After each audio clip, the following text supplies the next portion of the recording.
Espírito Santo seja louvado. Vai comigo para o livro de Mateus.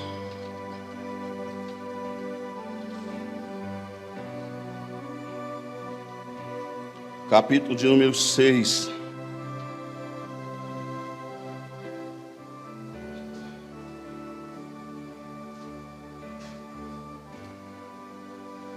Verso de número 12. Mateus 6. O verso de número 12.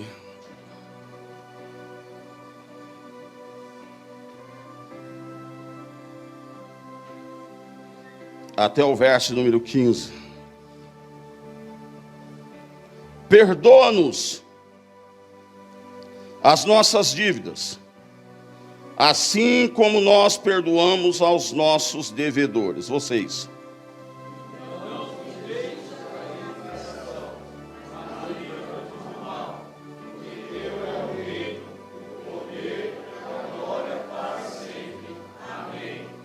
Pois se perdoardes aos homens as suas ofensas, também vosso Pai Celestial vos perdoará a vós.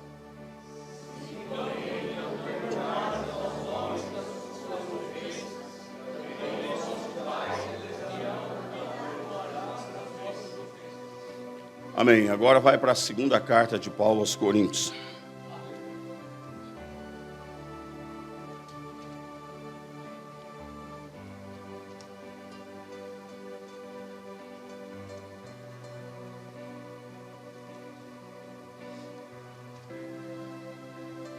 Segunda carta de Paulo aos Coríntios, capítulo de número 2.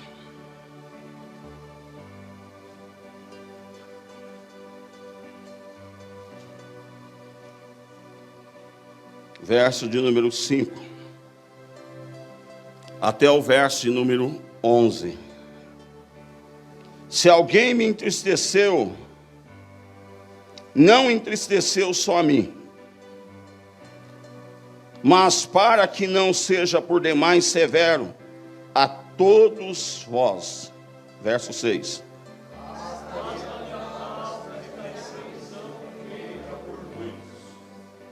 De maneira que, pelo contrário, deveis antes perdoar-lhe e consolá-lo, para que o tal não seja de modo algum consumido por demasiada tristeza.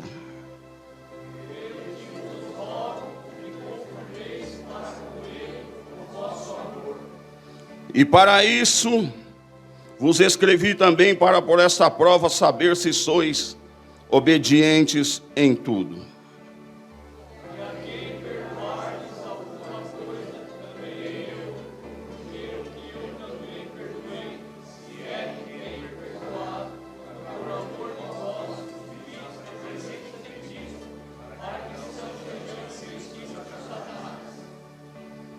Pois não ignoramos os seus ardis. Amém? Pode se assentar em nome do Senhor Jesus Cristo. Que Deus nos dê graça e que Deus tenha misericórdia e nos ajude a desenrolar. A grande missionária Corrie ten Boom, que deu origem ao filme Refúgio Secreto, é crente. Digamos assim, uma das crentes mais admiráveis. Se você ainda não viu o filme Refúgio Secreto, eu te recomendo ver. Ela que deu origem a esse filme com a história dela. Durante aí a Segunda Guerra Mundial, toda a família dela foi morta pelos nazistas. Mas aquilo que você vê, você não sente. Mas ela e a irmã foram também capturados. Ela só sabia que a família morreu na guerra, mas tinha muitas famílias morrendo, meio que em estado de choque. Ela era muito jovem ainda, não se deu conta dos danos da guerra. E quando eles foram capturados, levaram para campos de concentração nazista, estava ela e a irmã dela, ela viu o que é que acontecia com quem era capturado pelos alemães. Ela viu os alemães cavando valas, enterrando pessoas vivas, jogando terra em cima. As pessoas não haviam morrido, eles pegavam o trator naquelas valas para não feder, as pessoas ainda estavam vivas ainda. Eles enterravam milhares de pessoas vivas.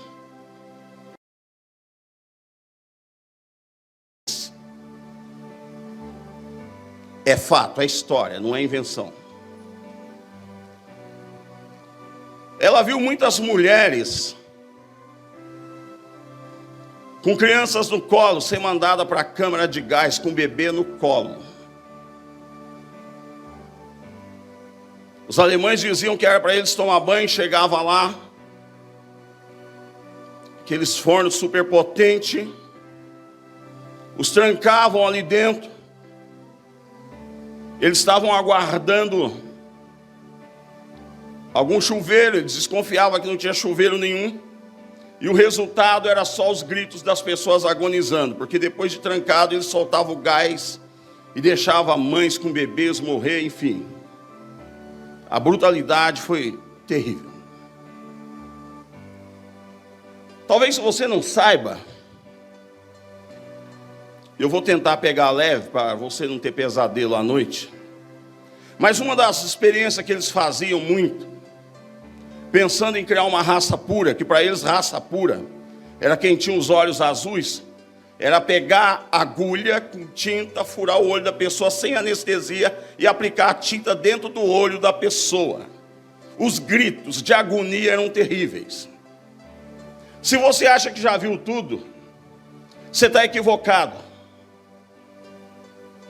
Só para torturar pessoas, para eles saberem até quando uma pessoa aguenta sofrer, era comum os médicos nazistas abrir mulheres, abrir a barriga, certo? Colocar um gato lá dentro, costurar, deixar o gato anestesiado, costurar, para quando o gato acordasse, logo em seguida o gato acordasse, ele rasgava ela inteira por dentro.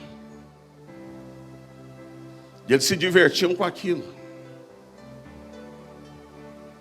Era comum uma pessoa, por exemplo, ir tentar tomar uma água, e eles colocavam veneno na água para ver a pessoa morrer, para ir apostando entre eles. Vamos ver quanto tempo aquele lá vai durar vivo. Você vai falar, mas pastor, se você não tem medo de ver cenas feias, deve estar em preto e branco ainda, assista o documentário chamado Holocausto, na Netflix, ou então assista um filme que vai te ajudar muito, chamado O Menino do Pijama Listrado. Assiste lá, que você vai saber do que eu estou falando. Tenta assistir. Aquilo ali é só uma parte do que acontecia.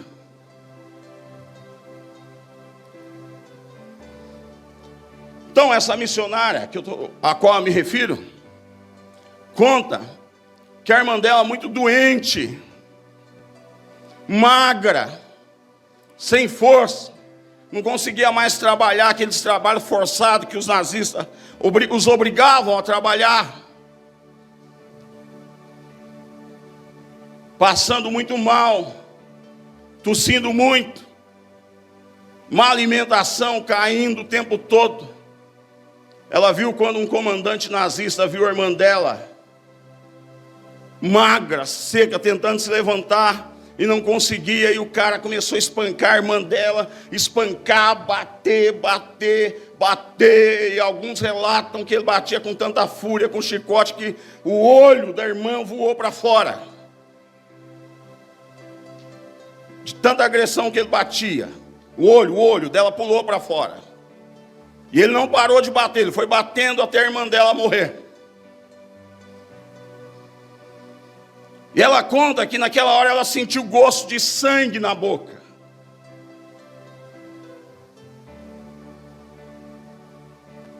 Eu só preciso de uma chance para eu matar um desgraçado desse. É por aí que ela falou. E ela teve que trabalhar com lágrimas nos olhos, olhando para trás, vendo a sua irmã acabando de morrer, agonizando. E ela teve que continuar os trabalhos para não morrer. Pela misericórdia de Deus, a guerra acaba, eles são libertados. E ela decide pregar o evangelho na Alemanha. Vai de igreja em igreja, era uma pregadora nata. Falando de Cristo Jesus, do amor de Deus. Anunciando a cruz de Cristo, o amor, a salvação em Cristo. E um dia ela decidiu abordar um tema chamado perdão na igreja. E ela diz: nós precisamos perdoar. Porque se não houver perdão, perdão de Deus vai falhar em relação a nós. Porque é da Bíblia, que Ele é o próprio Deus quem disse: se vós, porém, não perdoardes aos outros as vossas ofensas, vosso Pai Celestial não perdoará as vossas. E ela começou a pregar, e pregava com todo entusiasmo. E quando ela está empolgada na pregação dela, ela olha para o lado, e ela vê um cara medindo ela o tempo todo. Ela olha fixo para ele.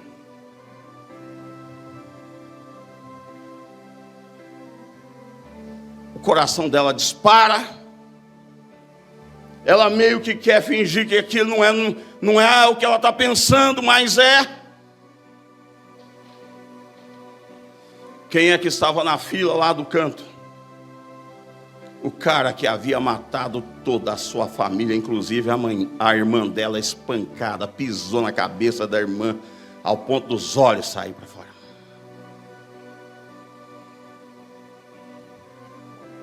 E ela diz que o gosto de sangue veio na boca de novo, desejo de vingança. E as pessoas vinham à frente chorando, e ele estava um pouco mais velho já, de idade, ele também veio.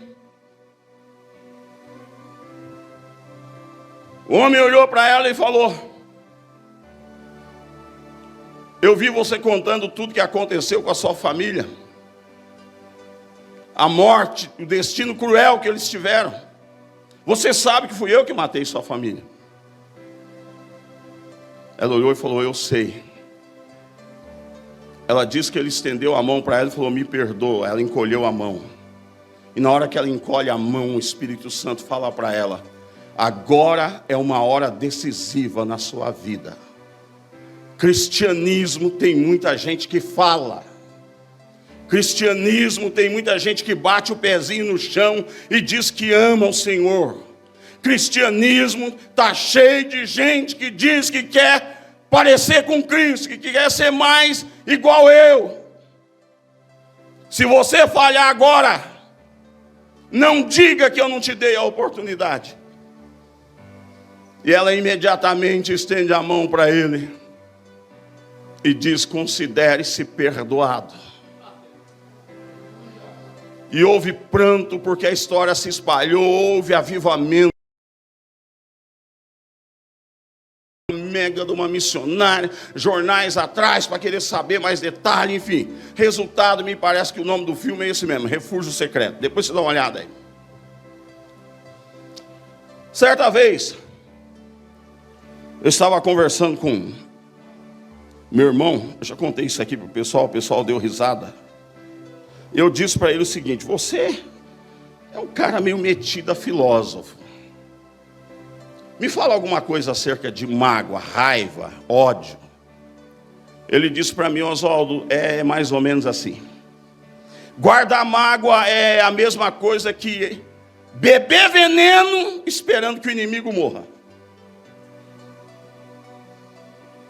Pessoas magoadas são pessoas que ingerem veneno torcendo para o outro morrer. Eu até achei que essa frase é profunda. Meu irmão está cavando fundo. Depois eu descobri que era William Shakespeare. Mas valeu, como bom trapaceiro, ele me enganou por um tempo. Mas a profundidade dessa frase é muito grande. Por que eu estou abordando esse assunto hoje? Vocês sabem que dificilmente eu peço para vocês se influenciar por qualquer tipo de visão, por qualquer tipo de experiência minha que eu conto aqui. Porque aqui na colheita a ideia é você entender Bíblia, não as minhas experiências. Mas deixa eu te contar algo. Essa madrugada eu estava orando. Eu vi muitos membros aqui dessa igreja. E eles estavam trancados dentro de casa, dentro das suas casas, alguns, a vida seguindo normal. E eu via alguns pacotes sendo jogados na propriedade deles. E alguma coisa me chamou a atenção. Porque antes que eles chegassem naqueles pacotes, havia uns buracos no muro de alguns quintais, outros no condomínio, num muro de prédio onde eles moravam, e pegavam. E eu via uns vultos, e chegava e pegava aqueles pacotes. E aquilo me intrigou. Eu fiquei incomodado, mas o que seria isso? E Deus falou muito claro comigo. Precisa-se tratar de perdão na colheita. Não só aquela fala do começo de ceia, mas tratar disso no profundo, porque tem gente que está sendo roubada por Satanás nas finanças, na vida espiritual, está perdendo a fé em Deus, não consegue mais ler Bíblia, não tem mais motivação com nada, e tudo isso está acontecendo por causa de uma mágoa. As finanças então estão sendo roubadas. O Senhor voltou em bênçãos que já deveria estar na mão, mas não está por causa de mágoa. Gente, se vocês não entendem, perdão é um assunto necessário a ser tratado. Observe que Jesus está fazendo a oração modelo. A oração que vai ser modelo, que vai ser orada no mundo inteiro, por maioria das religiões hoje aplicam essa oração, pelo menos sabem de cor, mas não aplicam na prática. E entre o assunto que Jesus está abordando na oração do Pai Nosso, ele chega e diz o seguinte: perdoa-nos nossos devedores. Ele pede para Deus: me perdoa da mesma maneira que eu perdoo alguém. Se esse assunto não fosse importante, não estaria aqui na palavra de Deus. Se esse assunto não fosse tão importante, Jesus não teria tratado dele na oração do Pai Nosso. Se esse assunto não fosse importante, dificilmente Jesus estaria abordando o perdão aqui na Bíblia. Se ele aborda é porque é importante. Olha o que ele diz aqui em seguida: não nos deixeis cair em tentação, mas livra-nos do mal, porque teu é o reino, o poder e a glória para sempre, amém. Olha o que ele diz: não nos deixei cair em tentação. Por que ele não pede para não deixar cair em tentação antes? Por que ele pede depois? Por que pedir para Deus te guardar e não deixar você cair em tentação enquanto tem mágoa no coração? É oração que Deus não ouve.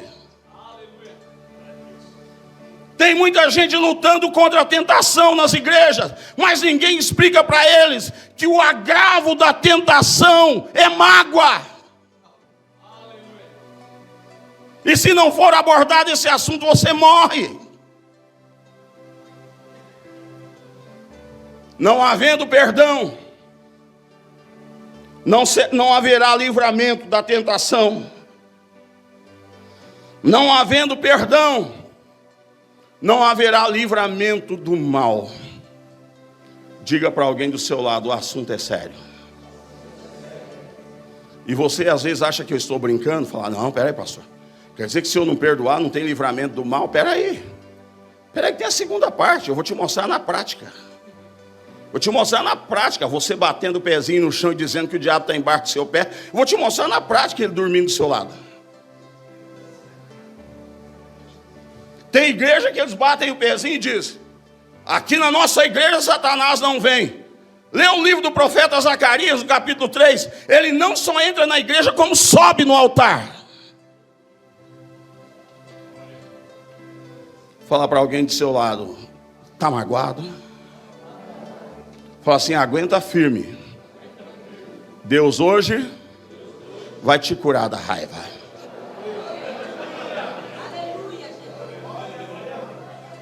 Quem pode dar glória a Deus? Quem pode exaltar o nome de Deus? Pastor Oswaldo, por que eu preciso perdoar? Olha o verso de número 14. Do capítulo 6 de Mateus. Pois se perdoar, vosso Pai Celestial vos perdoará. Fala para alguém do seu lado: a condição para Deus te perdoar, fala assim, é você perdoar quem te ofendeu. Fala assim: não adianta querer perdão do céu e ficar magoadinho aqui na terra.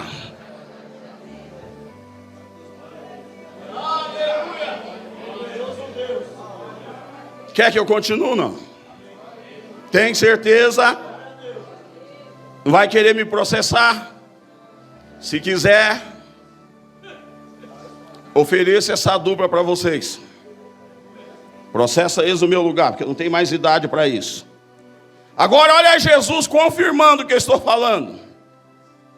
Se porém não perdoardes aos homens as suas ofensas, também vosso Pai Celestial não perdoará as vossas ofensas. Ei, por que eu oro, pastor, e Deus não responde? Por que eu oro e parece que o céu está de concreto? Por que eu oro e Deus não fala comigo? Por que eu busco dons e Deus não me ajuda? Por que eu peço força e Deus não me dá? É porque Deus te manda perdoar e você não perdoa.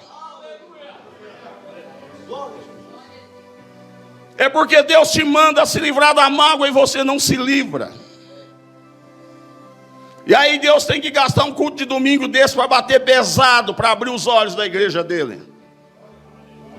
E você sabe que em muitas igrejas não se trata assunto desse tipo, porque se tratar, a igreja esvazia na hora. Por isso que às vezes Deus na história já usou jumento. Na colheita eu já disse para os senhores: jumento não fala, quem fala aqui sou eu. E os vasos de Deus que Deus levantou aqui, a gente vai abordar temas pesados aqui para frente. Deixa eu te contar algo. Talvez você não tenha muita familiaridade com esses assuntos aqui, porque são assuntos que você fala: deixa para lá.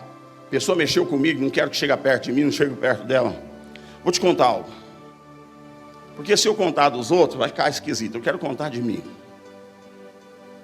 Eu sempre trabalhei ajudando pastores. Quando eu comecei meu ministério. Igreja dava problema, tinha divisão, o pastor me colocava na linha de frente para cuidar. Trabalhei com os 3 homens de Deus que foram aí meus mestres no assunto. E uma coisa que aconteceu comigo, não estou citando nome para não expor ninguém. Eu era auxiliar do meu pastor, mais ou menos assim igual os meninos, trabalham aqui comigo. E um dia eu cheguei na sala dele, a gente tinha liberdade, encontro ele e uma mulher que não era a esposa dele, os dois totalmente nus. Fazendo, você já sabe o que. Não vou entrar em detalhe. Eu fiquei furioso com ele. Eu disse para ele: que tipo de homem de Deus é você, cara? Você tem mulher? Conheço sua esposa. Ela está em casa orando por você e você aqui nessa pouca vergonha. Esculachei ele, mas bati geral. Resultado qual foi? Ele vivia da obra. Família vivia da obra. Ele decidiu combinar com ela: diga que Nós vamos combinar os dois, você vai dizer que o irmão Oswaldo estava tentando te cantar e eu peguei ele no flagra, e daí por diante o resultado, eles espalharam essa história para a igreja inteira. Da noite para o dia, imagina uma igreja do tamanho dessa, um pouco maior. Eles me tratavam como se eu tivesse lepra. Eu era inocente. Eles me tratavam como se eu tivesse lepra, literalmente lepra. Ninguém falava comigo, ninguém queria. Basicamente, eles se reuniram um dia, eu cheguei no culto, sentei lá atrás. Eles se reuniram e me mandaram ir para a rua. E para desgraçar mais a minha situação, eu morava nos fundos da igreja. Então você já imagina o que aconteceu. Fiquei na rua. Sem dinheiro, sem comida. Ia para lugares movimentados, era ali que eu dormia. Durante o dia passava na casa de um, de outro, e foi assim que eu fiquei durante aí uns 3 meses. Um dia alguém ficou sabendo da minha situação, uma mulher que eu havia orado por ela. O marido dela, não, quero que você venha aqui para casa. E eu sempre fui sistemático, não queria incomodar ninguém. Eles tinham uma garagem fechada, eu disse, deixa que eu fico dormindo aqui. Quando é de manhã, eu saio e não vou incomodar vocês. Não, você vai ficar aqui. Eu não queria. E o resultado, eu terminei ficando dormindo naquela garagem um tempão. Falei para eles, a condição é essa, senão eu vou embora, eu vou para a rua. E eles, vendo que eu era teimoso, decidiram ceder. Peguei uma pneumonia, eu estava muito mal. Era noite de frio, era comum eles verem eu tossindo muito, estava muito mal. Mas uma coisa, Satanás não conseguiu tirar de mim. Minha paixão pela palavra de Deus é a leitura bíblica de madrugada. Sempre orava e falava para Deus, o Senhor vai fazer justiça. O Senhor sabe o que eles fizeram comigo. E orando a Deus, e orava. E eu dizia para Deus, me dá uma saída. O Senhor falou comigo, eu te dou a saída que você está me pedindo. Tem uma condição. Você vai ligar para o seu primo e pedir perdão. Eu falei, não. Morro assim, mas nem vem.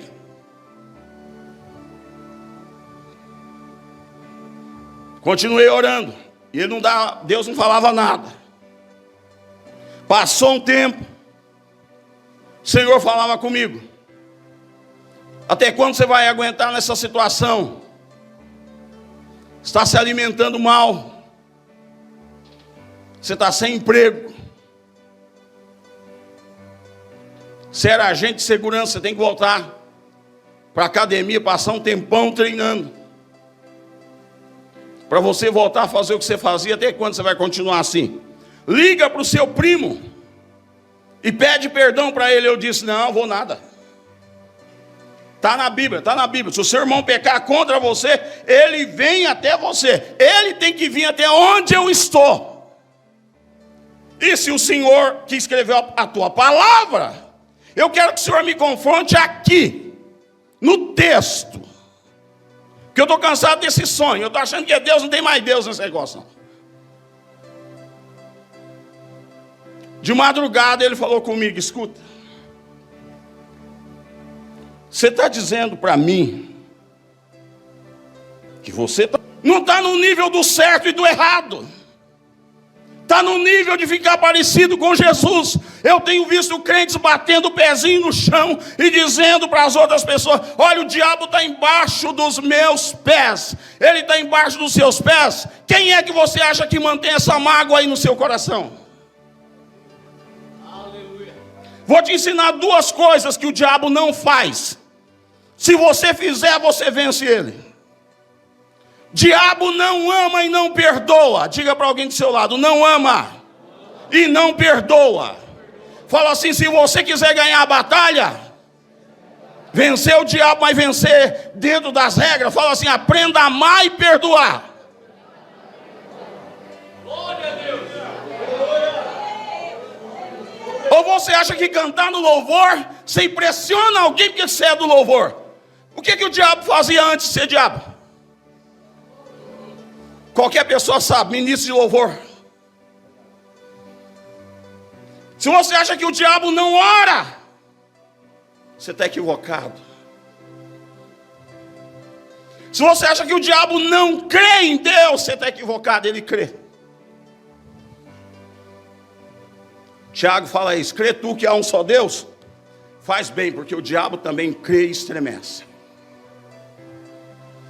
O diabo prega. Pastor Oswaldo, como assim? Tá, quando ele enfrentou Jesus na tentação, o que ele citou para Jesus? Foi Bíblia ou foi ideias dele? Todo mundo sabe que foi Bíblia, porque está escrito: aos teus anjos dará ordem a teu respeito. Ele citou o Salmo 91 para Jesus, dizendo: eu também conheço Bíblia.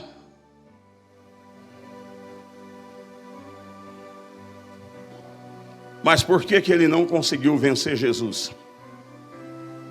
Porque a história da igreja é uma história de amor e de perdão. E ele não conhece nada disso. Nós estamos buscando avivamento nas nossas igrejas. E avivamento vai chegar, eu tenho fé em Deus.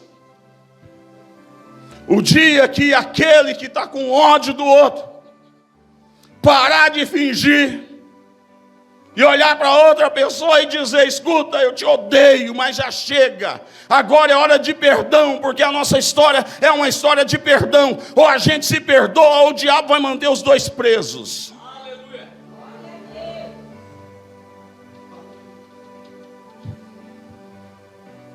Eu me lembro que eu liguei para o meu primo,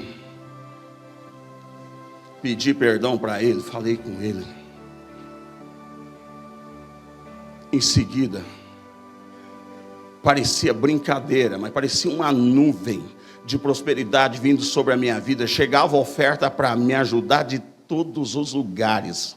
As pessoas me paravam no meio da rua para dar oferta e dizia: Deus mandou te dizer para você não parar, porque a obra que Ele tem contigo é muito grande. Outras pessoas paravam e foram falando, a minha vida foi se arrumando, e eu começo a pensar comigo: se eu não houvesse perdoado, o que seria de mim hoje? Quem sabe eu não seria mais um usuário de droga, quem sabe eu não seria mais um bêbado caído na sarjeta. A maioria dos senhores deve ter ido na rua já evangelizar e buscar pessoas viciadas em droga. Vai lá para você ver como é que eles citam a Bíblia para você. Eles conhecem Bíblia, eles falam: sou filho de crente, sou parente de crente. Acredita vocês ou não, eu fui na cadeia pregar, já preguei em cadeias onde a maioria de vocês teriam medo de entrar. A maioria dos que estão ali, nome é Davi, Samuel, enfim, só nome bíblico. Tudo filho de crente. Não estou dizendo que todos que estão lá são filhos de crente, mas tem uma grande parte de crente ali. Outro dia uma moça falou comigo: pastor Oswaldo, o senhor que mexe com libertação, o senhor deveria vir numa cidade assim, que ela mora no interior de São Paulo, o senhor vê o hospital psiquiátrico que tem aqui. Eu já fui da sua igreja, e eu sou enfermeiro aqui agora. A maioria dos que estão internados aqui com loucura são filhos de crente, afastados de igreja. Eu falei: me conta mais. Ela começou a contar. Eu falei: o que eles têm em comum assim? Ao que você atribui o fato deles estarem aí? Falou: todos eles, sem exceção, ódio no coração, mágoa, raiva de pai, raiva de pastor, raiva não sei de quem, raiva não sei de quem, enfim. Chegou um momento que o diabo foi alcançando vantagem e eles piraram. Eu não estou aqui simplesmente para te pressionar, mas antes de entrar na segunda parte, eu queria te contar algo que aconteceu com um certo homem de Deus, me parece que aqui na Argentina. O maior sonho dele era ser cheio do Espírito Santo. Receber o batismo com o Espírito Santo, falar em novas línguas. Ser usado nos dons. Porque ele sonhava em evangelizar e conquistar o mundo. E ele orava dentro da igreja, e orava, e orava, e orava, e orava, e orava. Para Deus batizar ele com o Espírito Santo. E todas as noites ele tinha sonho com o primo dele. E ele chegou um momento que ele ficou revoltado com Deus, falou: estou cansado. Batismo com o Espírito Santo faz muito tempo, e Deus parece que não me ouve, eu não quero mais saber de buscar, eu não quero mais saber disso. Se afastou da igreja e ficou fora da igreja há muitos anos. Deus mandou uma certa mulher de Deus naquela casa onde ele morava. E ele passou a ser o cara que mais ofendia crente, ofendia Deus, rasgava a Bíblia, falava das coisas de Deus com desprezo.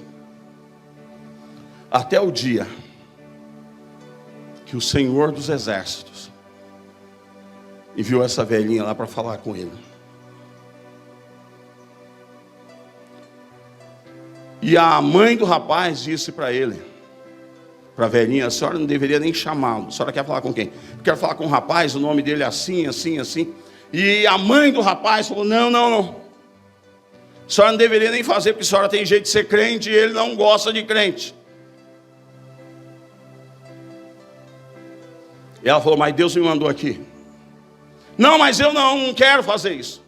Mas eu não quero que a senhora faça isso, que ele vai constranger a senhora. Não, mas Deus me mandou aqui. Então tá bom. Foi lá e chamou o filho dela. Quando o filho dela veio, achou aquela velhinha na sala, com cara de crente, jeito de crente, ele falou: vou matar essa velha, vou matar no chute. E a hora que ele se aproxima dela, ela olhou para ele e falou: assim diz o Senhor, tu te afastaste da minha obra, te revoltaste contra mim, porque eu não te batizei com o Espírito Santo, mas todas as noites eu te mostrava um primo teu que tu precisava perdoar, e tu não perdoou. Como é que tu ousa blasfemar do meu nome? E ele começou a chorar imediatamente e pediu perdão para Deus. Ele foi batizado na hora. Quem pode glorificar o nome dele? Quem pode exaltar o nome dele? Quem pode magnificar o nome dele? Fala para alguém do teu lado: falar de perdão é mais fácil do que praticar. Pastor Batista Enéas Tonini já faleceu. Ele falou: o maior pecado que eu encontrei na igreja evangélica foi mágoa. Esse é o pecado que tem corroído a igreja. Ele pregou no Brasil inteiro. Ele falou: se me perguntarem qual o pior pecado que mais tem destruído a igreja evangélica atualmente, ele fala: mágoa. Agora a grande pergunta é: pastor Oswaldo, falar de perdão é fácil. O senhor já nos fez entender isso. Mas me mostra como é que eu faço para aprender, para perdoar e não falhar nunca mais a minha vida nessa área. Vai comigo para a segunda carta de Paulo aos Coríntios.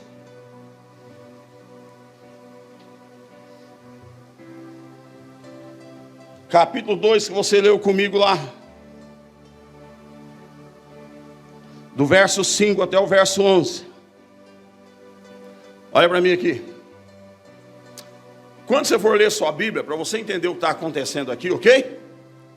Te ensinar o que está acontecendo aqui, senão você não vai entender nada que eu vou falar aqui. Leia primeiro ali pelo capítulo 5 de Coríntios, é 5? Que fala do rapaz que tinha um caso com a madraça lá, com a mãe, sei lá. Madraça, né? Madraça mais. Depois você lê capítulo 5 de primeira carta de Paulo aos Coríntios. Tem um cara ali que ele é entregue a Satanás. Paulo entrega ele a Satanás, ok? Porque ele tinha um caso A maioria dos teólogos concorda que era com a madrasta, com a mulher do pai dele. E Paulo diz que ele deveria ser entregue a Satanás para a destruição da carne, para que o espírito... E qual é o problema que o apóstolo Paulo está encontrando aqui agora? Quando era para punir o rapaz, por causa da pouca vergonha dele, ninguém puniu. Agora Paulo pune o rapaz, mas Paulo percebe que o rapaz já está mal, já apanhou demais, chega. E Paulo, percebendo as notícias chegando até o apóstolo, dizendo para ele: olha, o pessoal tem raiva daquele cara lá. E Paulo fala: não, eu tenho que escrever uma carta para eles, porque eles estão abrindo brecha para o inimigo. Quando era para perdoar, não perdoa. Quando era para punir, não sabiam punir. E quando é para perdoar, não sabe perdoar. Fala para alguém desse lado: você conhece gente assim?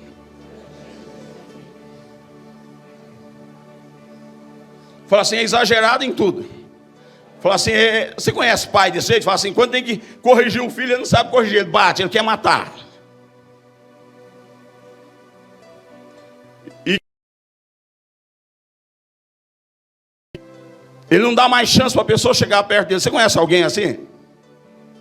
Fala para alguém do seu lado: cuidado para você não se tornar uma pessoa assim. Vamos embora para a Bíblia agora para te mostrar uma coisa. Olha o que Paulo está falando aqui agora acerca desse rapaz.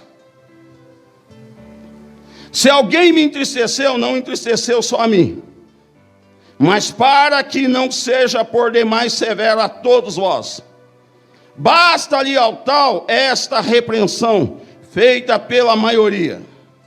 De maneira que, pelo contrário, deveis antes perdoar-lhe e consolá-lo, para que o tal não seja de modo algum consumido por demasiada tristeza. Falando do rapaz. Pelo que vos rogo que confirmeis para com ele o vosso amor. Agora começa o segredo do perdão. E para isso vos escrevi também, para por esta prova saber se sois obedientes em tudo. Pastor Oswaldo, como é que eu faço para perdoar? Anota a palavra obediência. Aleluia. Repete comigo: eu não perdoo porque a pessoa merece. Fala assim: eu não perdoo porque eu sou bonzinho. Fala assim: eu perdoo porque eu obedeço a palavra de Deus. Quem pode dar glória a Deus? Quem pode exaltar a Deus? Por que que o diabo continua sendo diabo? Ele não obedece a Deus. Por que que você é cristão chamado filho de Deus? Porque em você Deus tem expectativa que você sabe obedecer a Deus. Diga para alguém do seu lado: com quem que você quer ficar parecido? Fala assim: diabo não sabe amar e não sabe perdoar. Fala assim: Jesus é especialista em amor e perdão. Agora olha para a pessoa desse lado e diz: e você sabe o que ele fez por você.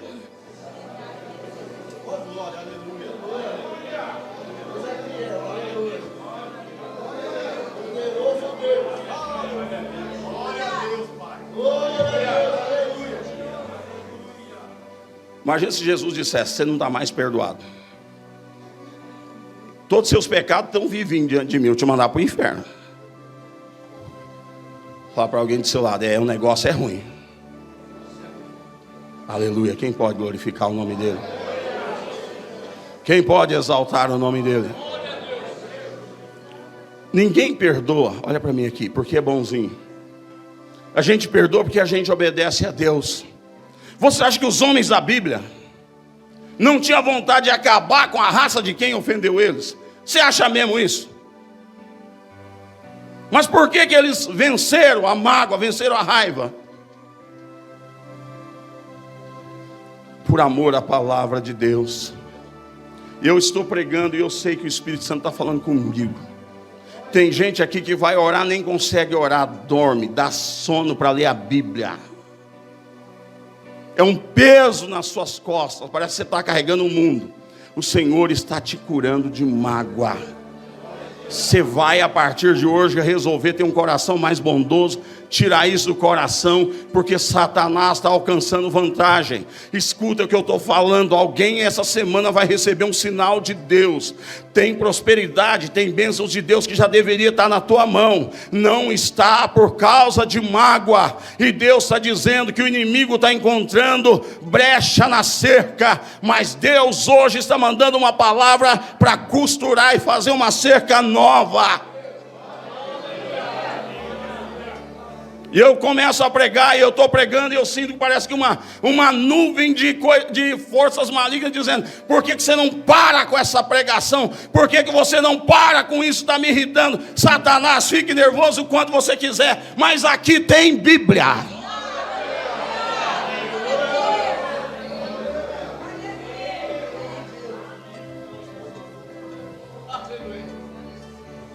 Eu sinto a presença de Deus nesse lugar. Eu sinto Deus trazendo cura aqui. Agora olha aqui para mim. Segundo segredo do perdão aparece no verso 10.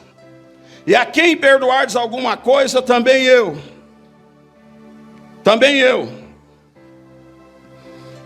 perdoo. E o que eu perdoei, se é que tenho perdoado, por amor de vós o fiz na presença de Cristo, para que não sejamos vencidos por Satanás. Qual é o segundo segredo do perdão aí, pastor? É a coisa mais simples. Anota a palavra por amor. Fala para alguém do seu lado: a nossa história não é uma história de ódio. A história da igreja é uma história de amor. De um Deus de amor, que morreu na cruz por nós. Fala assim: na hora da sua maior dor, Ele abriu a boca e disse: Pai, perdoa-lhes, eles não sabem o que fazem. Quem quer ficar parecido com Jesus aqui hoje? Quem quer ter as características dele aqui hoje? Aleluia. Fala para alguém do seu lado: o inimigo vai lutar, irmão, para você ignorar a pessoa que te ofendeu.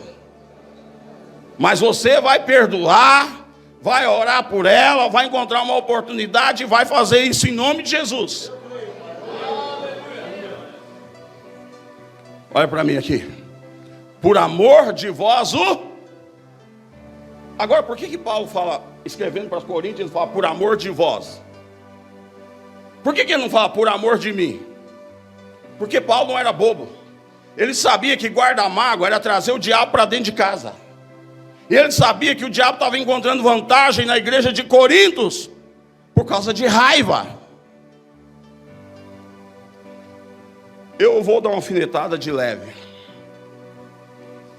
Casais, o fogo estranho está baixando por causa de mágoa. Agora não vou ouvir barulho de glória a Deus.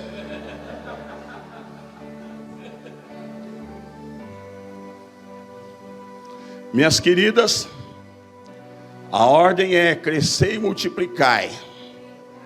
Mas se você continuar nesse ritmo, não vai ter multiplicação de nada. Porque você não lembra nem mais como é que essas coisas acontecem. Tanta raiva, mas Deus hoje te trouxe aqui para curar. Homens recaídas com pornografia e outras coisas mais, tira a mágoa do coração. É hora de cura, é hora de milagre, é tempo de Deus te exaltar na terra. Quer se livrar das tentações? O segredo é o perdão. Vamos embora. Por amor de vós o fiz. Fala para alguém do seu lado: para haver perdão, o coração tem que estar tão cheio de amor que não sobra espaço para ódio.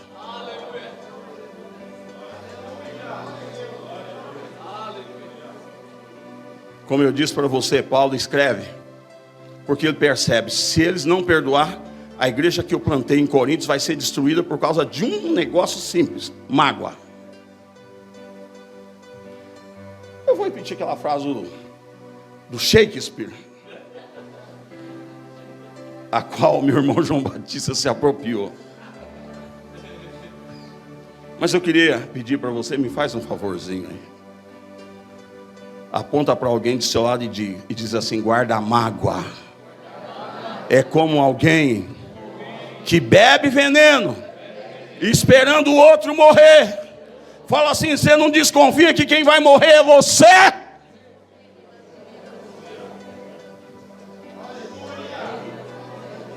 Por que culto assim não é tão avivado, né? Mas alguém já deve ter te falado que remédio amargo é que cura. Culto assim não é muito avivado, mas esse culto aqui é cura. Confia no que eu estou te falando. Segundo o outro, terceira regra para você aprender a perdoar. Olha o que ele diz aqui, vamos ler o verso 10. A quem perdoardes alguma coisa, também eu perdoo, e o que eu perdoei, se é que tenho perdoado, ele diz, por amor de vós o fiz, e depois ele diz, na presença de Cristo. Fala para alguém do seu lado, para que você perdoe, e nunca mais fique remoendo isso. Fala assim, o segredo, fala assim, que está nesse verso. Fala assim, risca a palavra presença, e duas palavras, presença de Cristo. Tem presença de Cristo aí? Tem presença de Cristo aí? Então tem perdão hoje, eu tenho certeza. Tem crente aqui que ainda tem a presença de Deus ou já perdeu, está com raiva de mim, está com mágoa. Porque se ainda tem a presença de Deus, eu quero crer que vai ter avivamento nesse lugar. Quem pode glorificar o nome dele? Quem pode exaltar o nome dele? Aleluia. Olha o que é dito aqui. Por amor de vós o fiz na presença de Cristo. Terceiro segredo do perdão. Presença de Cristo tem que ser maior do que a raiva. É a história de muitos homens de Deus do passado, gente, que oraram a Deus para ser usado num avivamento.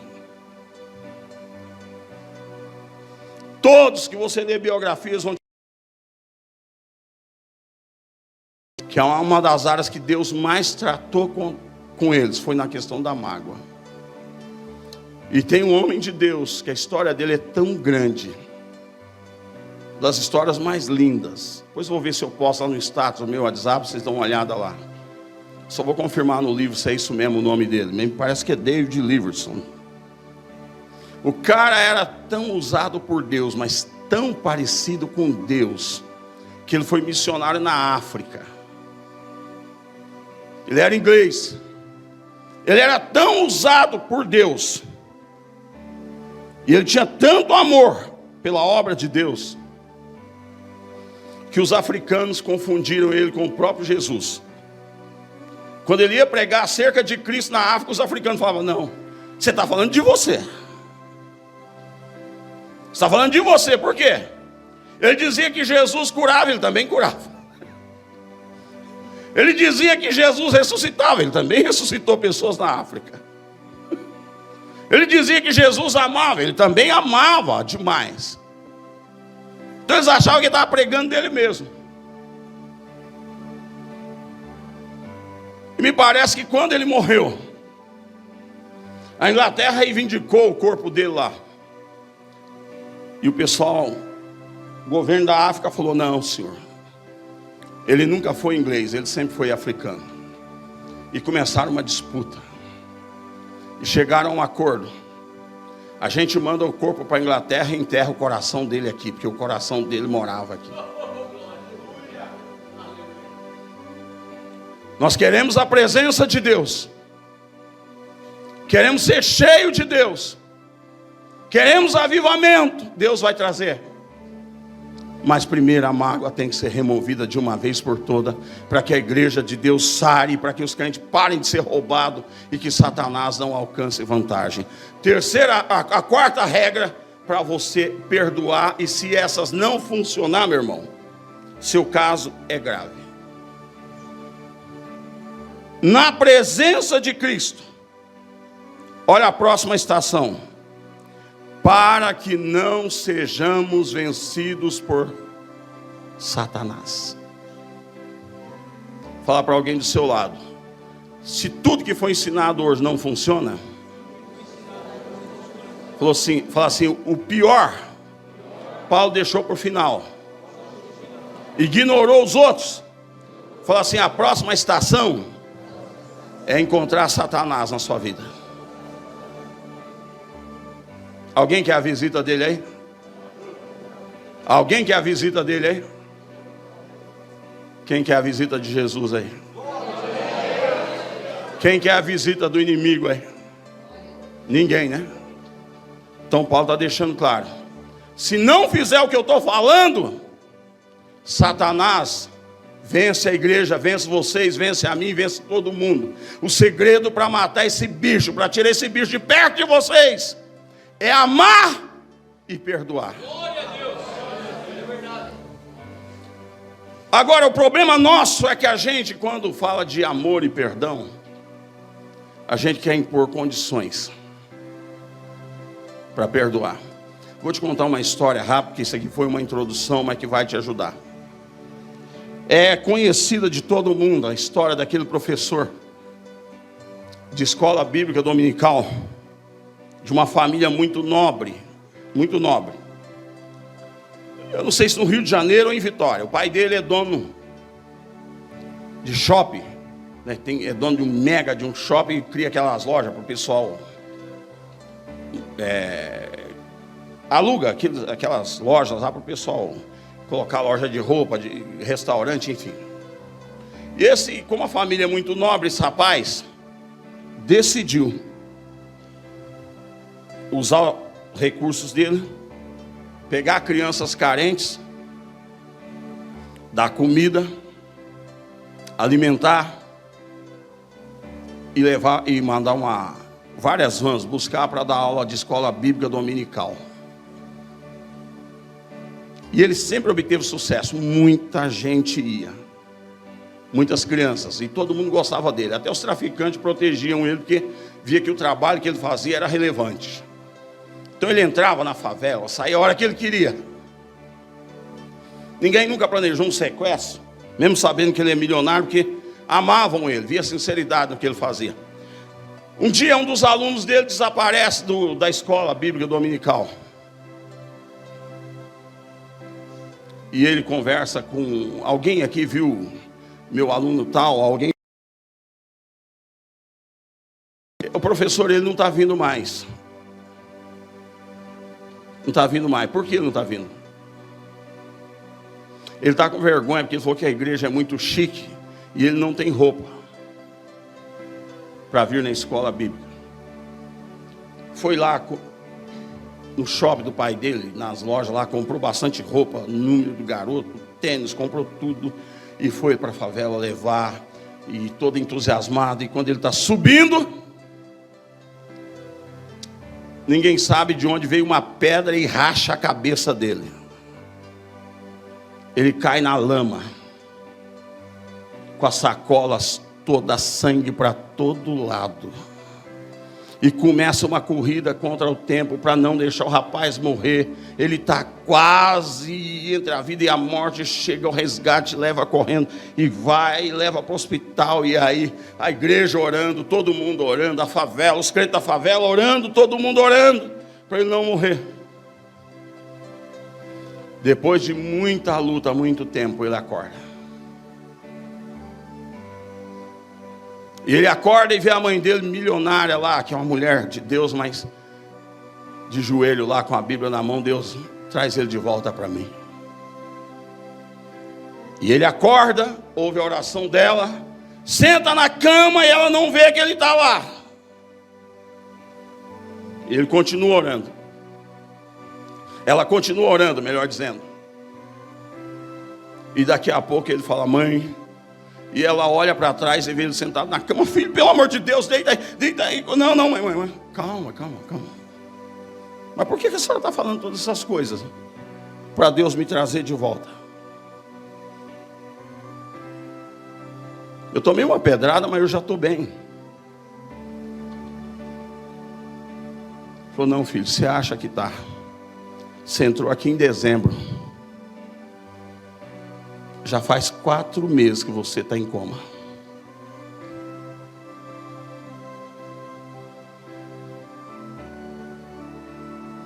Falou: nós estamos no final de abril. Ele olhou para a mãe dele e falou: é? Ela disse: é? Ela falou: quero ver o que ele vai falar agora. Ele olhou para a mãe dele e falou: cadê as sacolas de compra que eu fiz para aquele garoto? A mãe dele falou: por que você quer as sacolas?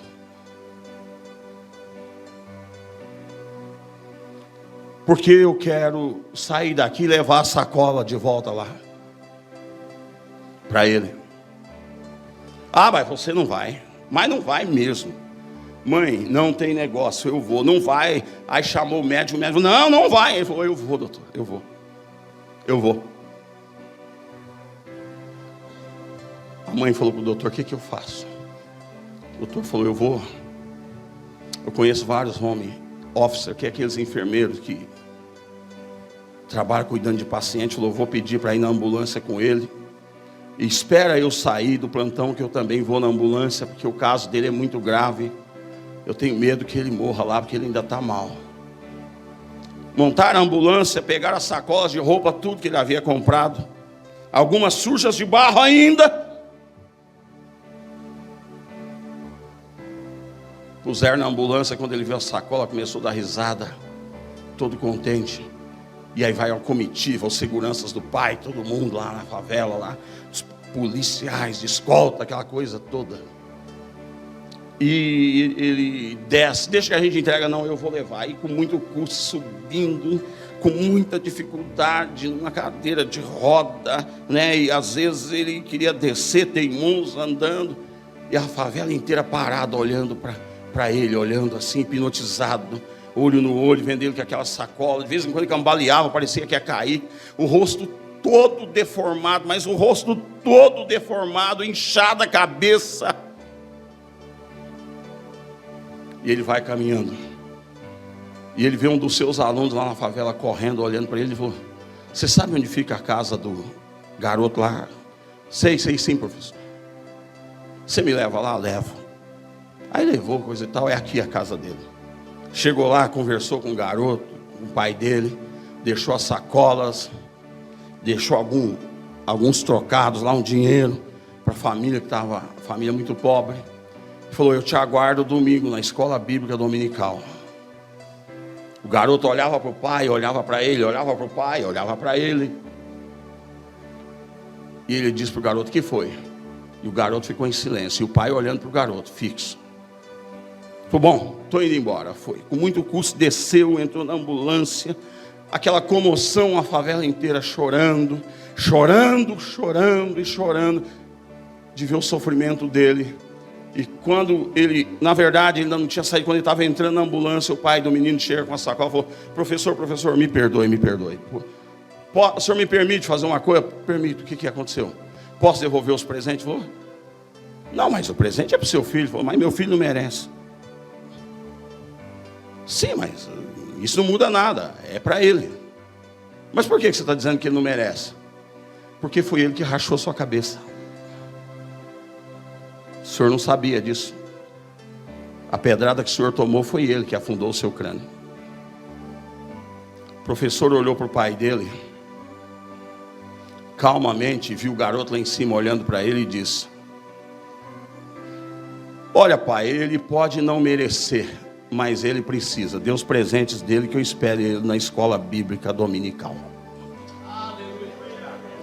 Perdão é assim: quem te ofendeu não merece, mas ele precisa ser perdoado, senão o diabo mata os dois. Entendeu como é que é a regra do jogo? Então fica de pé em nome de Jesus agora. Aumenta para mim esse fundo musical, pelo amor de Deus. Eu quero crer que eu estou pregando para uma igreja parecida com Cristo. Maridos, esposas, enfim. Em nome de Jesus. Não vou te cobrar nada. É você e Deus. A partir de hoje, coloca uma pedra onde acontecer essa mágoa. Recomeça. Namorado e ex-namorada, faça a mesma coisa. Obreiros, se tem briga entre vocês, resolvam isso. Colheita em nome de Jesus Cristo. Creia no que eu estou te falando.